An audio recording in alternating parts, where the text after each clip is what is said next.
Hai, Assalamualaikum semua warga Sabah. Hari ini bersama saya, Puan Nik Intan Baizura binti Ramsa, Ketua Unit Korporat, Kolaborasi Industri dan Pengesanan Graduan dari Politeknik Besut Terengganu dalam satu siri webinar Pendidikan PAK 21, Anjuran Bersama Kementerian Pendidikan Malaysia dan Leaderonomic Sdn Bhd.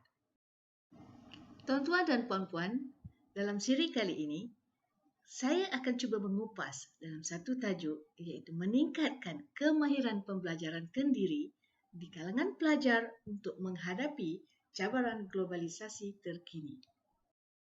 Sebagai warga pendidik, guru-guru, ibu bapa, komuniti, kita perlu tahu apakah kepentingan kemahiran pembelajaran kendiri di kalangan pelajar dalam norma baru ini.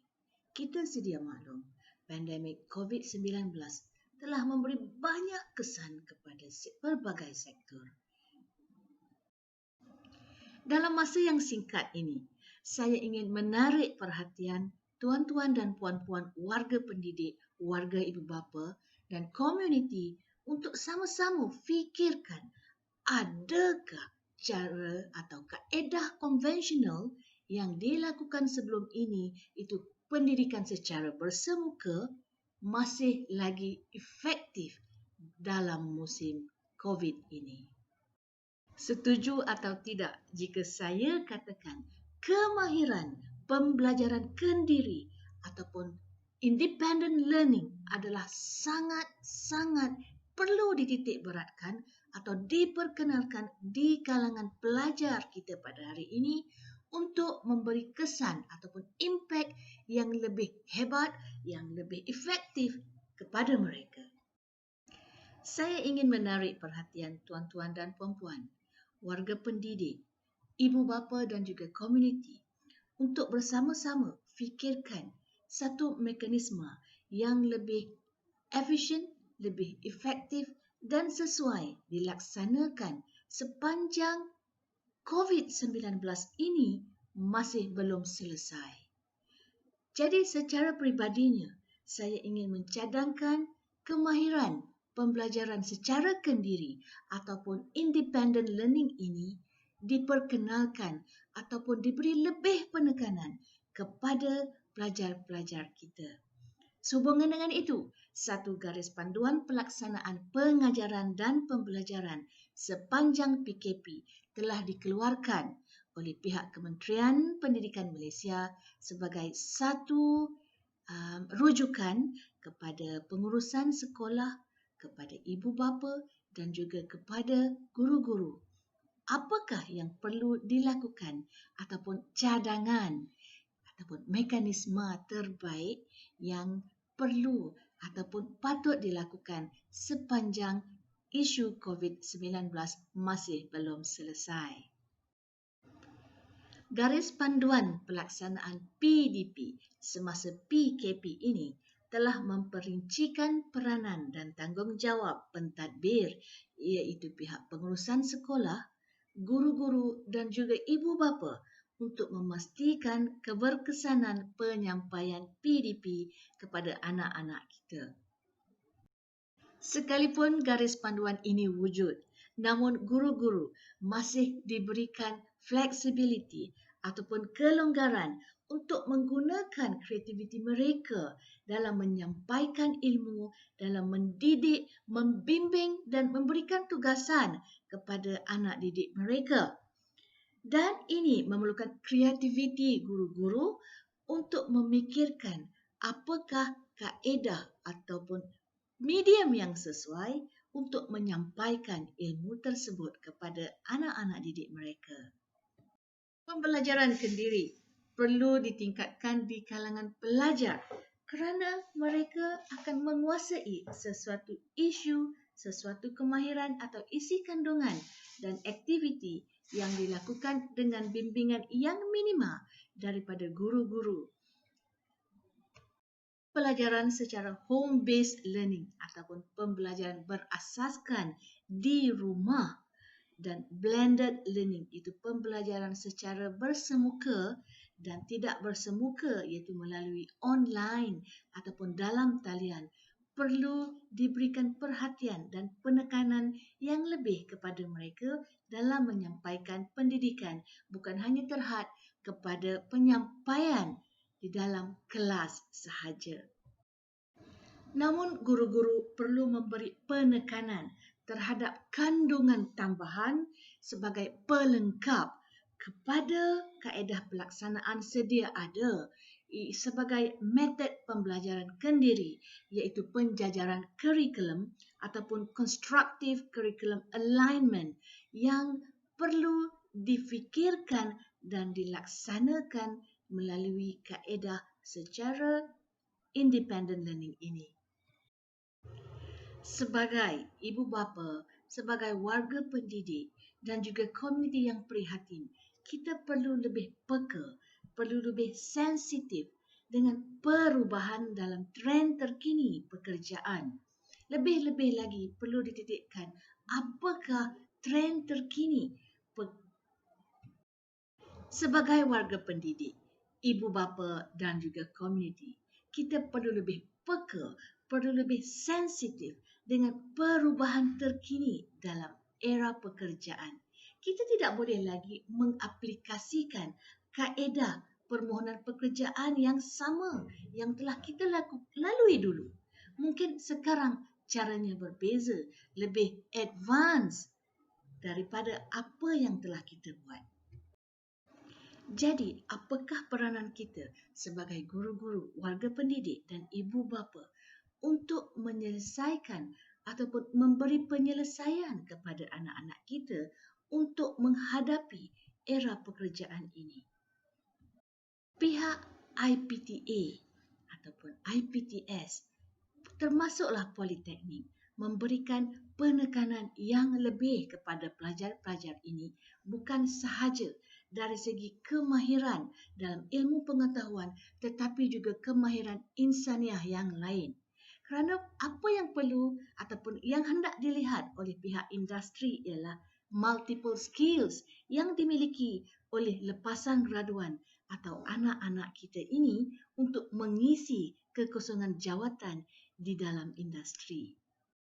Di sini kita dapat melihat betapa pentingnya ilmu kemahiran kendiri ini di dalam diri anak-anak kita untuk mempersiapkan mereka menerobos alam pekerjaan suatu masa nanti. Ini adalah untuk membantu mereka berdikari ataupun move forward tanpa mengharapkan bantuan daripada guru-guru ataupun ibu bapa. Dan sekalipun bantuan mungkin hanyalah bantuan yang minima untuk mempersiapkan mereka ke alam pekerjaan ataupun alam dewasa. Jika kita melihat satu statistik yang telah dikeluarkan oleh Perkeso pada Jun 2020 melaporkan bahawa 42% di kalangan rakyat Malaysia telah hilang pekerjaan, iaitu pada suku pertama pada tahun ini dari Januari hingga April. Dan jumlah ini, peratusan ini sangat membimbangkan. Apakah peranan guru-guru ataupun ibu bapa ataupun peranan kita sebagai komuniti untuk membantu mengurangkan peratusan ini turun? Dalam isu ini, kita perlu lihat semula siapakah yang boleh membantu untuk menurunkan peratusan tadi. Tanggungjawab ini terletak di bahu guru-guru, di bahu ibu bapa dan juga di bahu komuniti untuk sama-sama menggembleng tenaga membantu future workers or future leaders ini memiliki kemahiran insaniah yang lain dengan tidak hanya mengharapkan kemahiran kepada pendidikan semata-mata. Anak-anak kita perlu dididik untuk menguasai ilmu kemahiran kendiri ini bagi melengkapkan mereka untuk memasuki alam pekerjaan dan juga alam dewasa. Jika kita melihat dari sudut pandang yang berbeza, apakah peranan kita mencukupi untuk melengkapkan mereka, anak-anak kita, untuk memasuki alam pekerjaan ataupun alam dewasa. Sekiranya kita meletakkan diri kita dari sudut pandang yang berbeza, katakan kita sebagai industri, apakah yang hendak kita cari? Apakah yang hendak kita lihat di dalam bakal graduan kita setelah mereka habis belajar di universiti ataupun di politeknik ataupun IPTE atau ITPS yang lain? Apakah value yang kita hendak lihat, yang hendak kita nilaikan?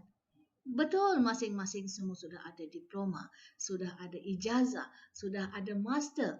Tetapi apakah yang membezakan mereka? What makes them outstanding? Di sini kita dapat lihat seseorang pelajar ataupun graduan yang memiliki kemahiran kepimpinan diri ataupun leadership yang lebih baik daripada calon yang lain akan diberikan peluang oleh pihak industri ataupun pihak penyedia pekerjaan. Pelajar-pelajar ini bukan hanya dilihat dari segi penguasaan mereka dalam sesuatu ilmu, tetapi kemahiran insaniah yang lain. Apakah yang perlu kita fikirkan ataupun kita perlu perincikan nilai insaniah tersebut? Nilai tersebut ialah kemahiran berkomunikasi dengan baik. Bukan sahaja berkomunikasi, tetapi berkomunikasi dengan baik. Dan komunikasi ini sangat perlu di dalam sesebuah organisasi untuk membantu merancakkan ekonomi sesebuah institusi ataupun membantu meningkatkan prestasi sesebuah organisasi. Kemahiran insaniah kedua yang dilihat di dalam calon yang akan mengisi peluang pekerjaan ialah kemahiran berkolaboratif. Kenapa kemahiran berkolaboratif ini sangat perlu? Kerana ia akan membantu meningkatkan prestasi ataupun membantu merancakkan ekonomi sesebuah institusi atau organisasi ini. Dan kemahiran berkolaboratif bermaksud kebolehan seseorang itu mengendalikan kerjasama ataupun satu persefahaman di antara pihak pertama dan pihak kedua. Kemahiran insaniah yang ketiga ialah kemahiran berkreatif dan berinovatif.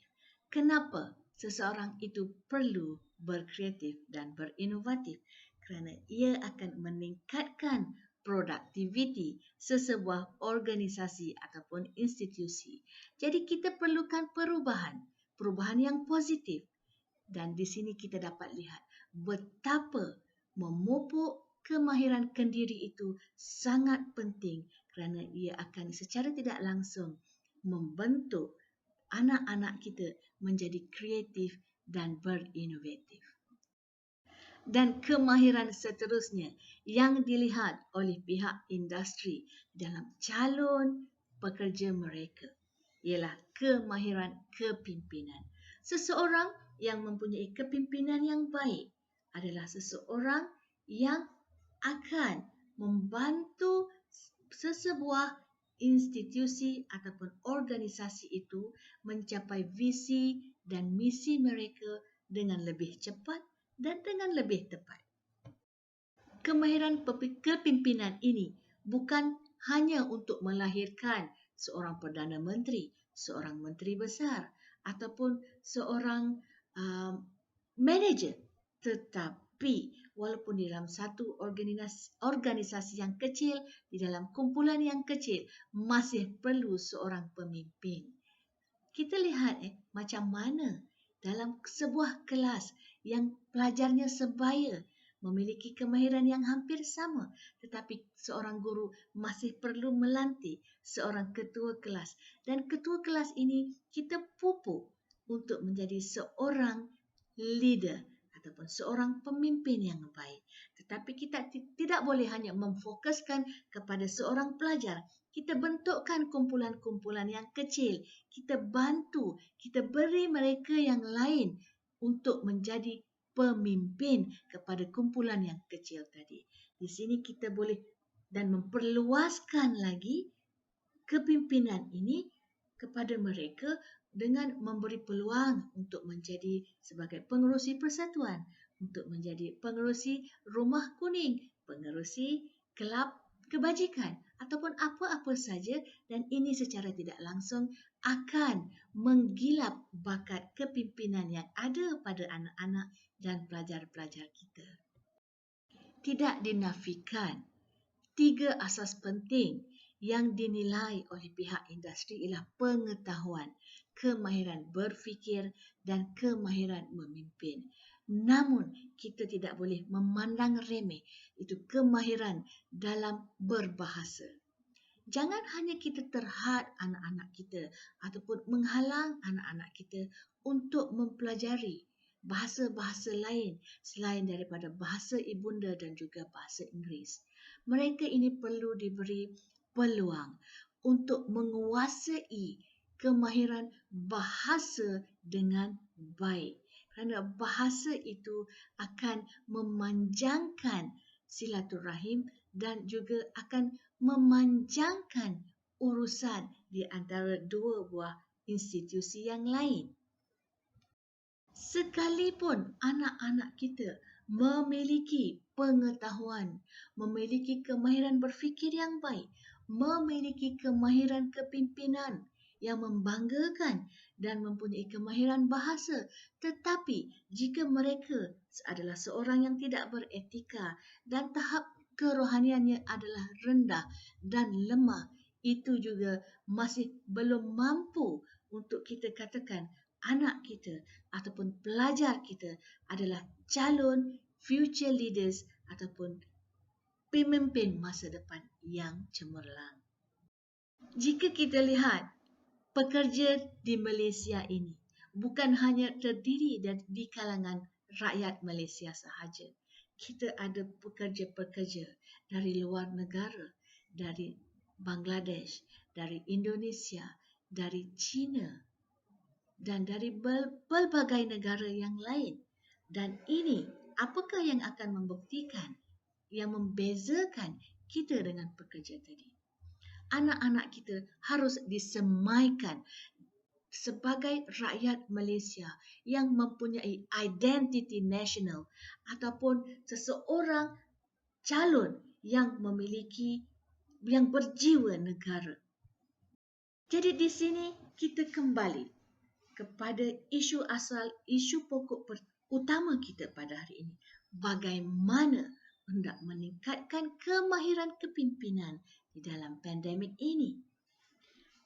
Apa yang boleh diperkenalkan ialah sebagai problem based learning ataupun PBL, yang mana kita cuba memberi anak-anak kita satu soalan yang mudah ataupun satu persoalan yang mudah untuk diselesaikan, untuk melihat sejauh mana mereka memiliki kemahiran berkomunikasi, memiliki kemahiran kepimpinan dan memiliki kemahiran berbahasa. Jika anak kita berpengetahuan, sangat cemerlang orangnya, tetapi kadar komunikasi mereka agak lemah. Adakah tuan-puan boleh fikir penyampaian yang dibuat akan berkesan? Tidak. Jadi kenapa kesemua kemahiran ini perlu untuk disatukan ataupun integrated di dalam diri anak-anak kita? Guru-guru dan ibu bapa perlu memberi peluang kepada anak-anak kita untuk memperkenalkan satu kaedah, iaitu diverse learning, yang memberikan peluang kepada anak-anak dan pelajar kita menyelesaikan sesuatu masalah melalui tahap capaian mereka sendiri. Kita perlu memberi mereka peluang, bukan hanya mengatakan, oh itu tidak betul, ini yang betul. Kita perlu memberikan ataupun menilaikan tindakan mereka itu berkesan ataupun berjaya ataupun mampu menyelesaikan masalah dengan baik ataupun sebaliknya. Di sini kita lihat perlunya sistem pendidikan untuk menghasilkan sistem pembelajaran sepanjang hayat ataupun lifelong learning, dan di sini perlunya tindakan guru ataupun ibu bapa untuk memberikan immediate remedial action sekiranya anak-anak kita ataupun pelajar-pelajar kita melalui ataupun melakukan tindakan ataupun membuat keputusan yang tidak wajar. Sejauh manakah ibu bapa ataupun guru-guru mengenali style pembelajaran anak-anak kita? Adakah mereka seorang pelajar ataupun anak yang dalam kategori visual? Adakah mereka anak-anak di dalam kategori auditory ataupun mereka ini dalam kategori kinestetik atau dalam kategori membaca ataupun menulis sahaja? Pelajar visual ini biasanya merujuk kepada anak-anak ataupun pelajar yang memerlukan gambar, memerlukan peta ataupun memerlukan visual aids. Di sini dia akan memberikan perhatian sekiranya guru-guru akan memberikan mereka informasi dalam bentuk begini. Dan pelajar auditory ialah pelajar yang memberikan pemerhatian yang lebih kepada pendengaran. Mereka ini kita lihat kenapa anak-anak kita dilihat bermain-main, tetapi mereka masih mampu menjawab soalan kita dengan baik. Ini bermaksud anak-anak kita tergolong dalam golongan pelajar ataupun anak yang memiliki sikap ataupun sifat auditory. Dan bagi pelajar kinestetik pula, mereka ini lebih memerlukan ataupun lebih menyukai kaedah yang memerlukan mereka banyak bergerak dengan aktiviti-aktiviti yang dijalankan di dalam kelas. Dan bagi pelajar yang lebih berminat dengan membaca dan menulis, mereka ini memerlukan aktiviti yang dilakukan di dalam kelas dengan hanya menulis dan membaca. Mereka ini akan menyalin nota, akan melukis, akan menjalankan apa saja yang membuatkan mereka membaca dan menulis. Di sini kita memerlukan guru-guru dan ibu bapa untuk mengenal pasti jenis manakah ataupun style pembelajaran manakah yang paling sesuai dengan anak-anak kita. Di sini sangat jelas menunjukkan differentiation itu sangat perlu untuk menyesuaikan kehendak dan keperluan anak-anak kita mengikut style pembelajaran mereka.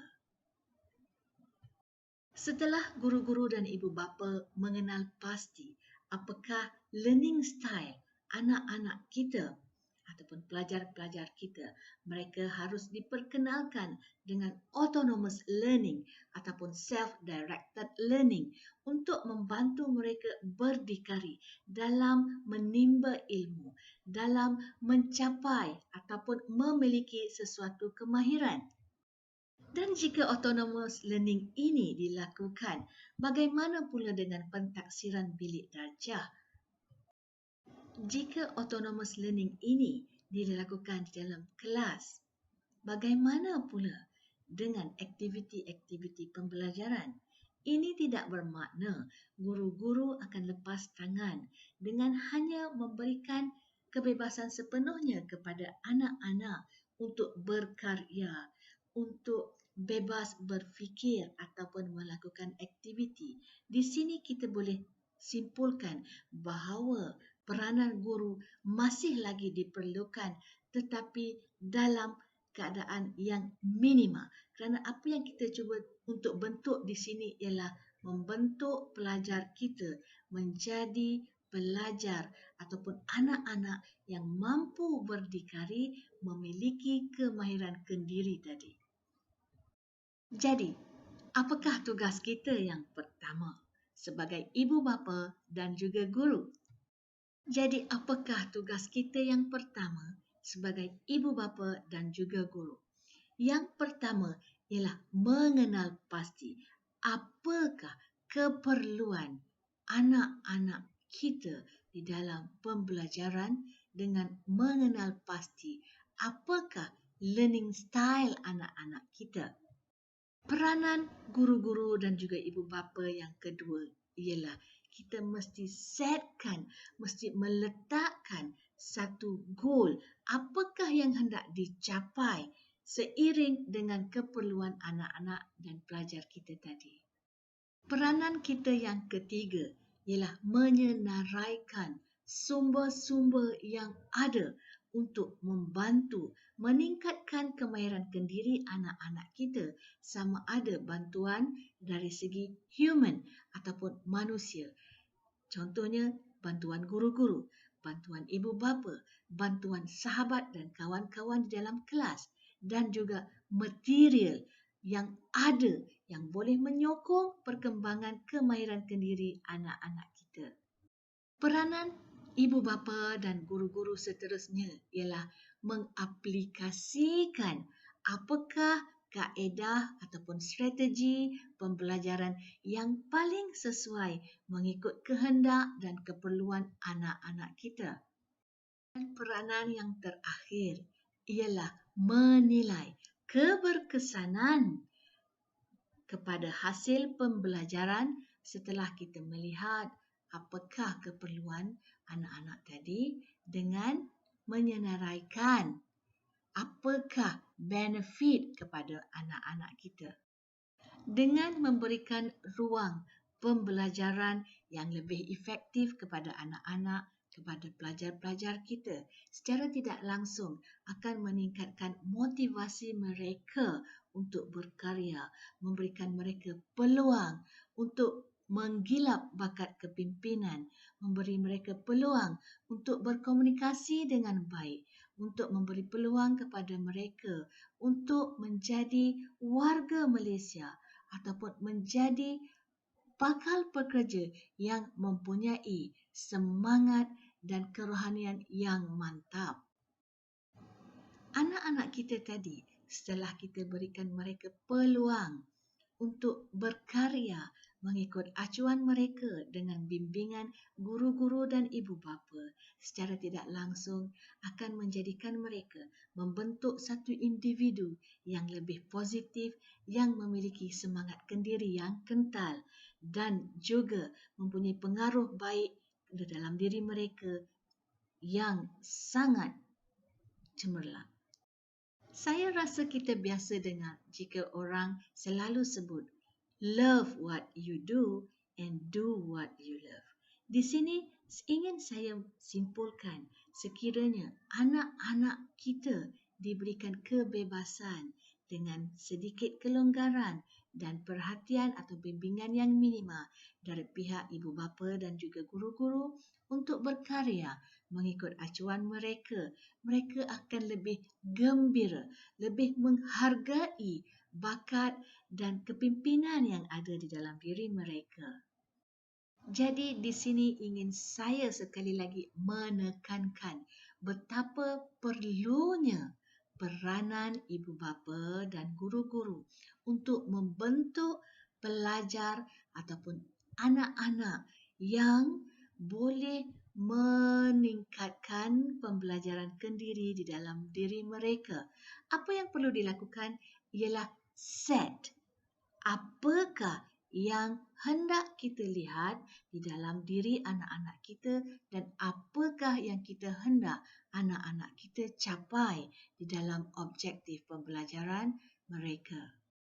Jadi di sini perlunya ibu bapa dan guru-guru untuk memodelkan apakah model yang paling sesuai untuk anak-anak kita.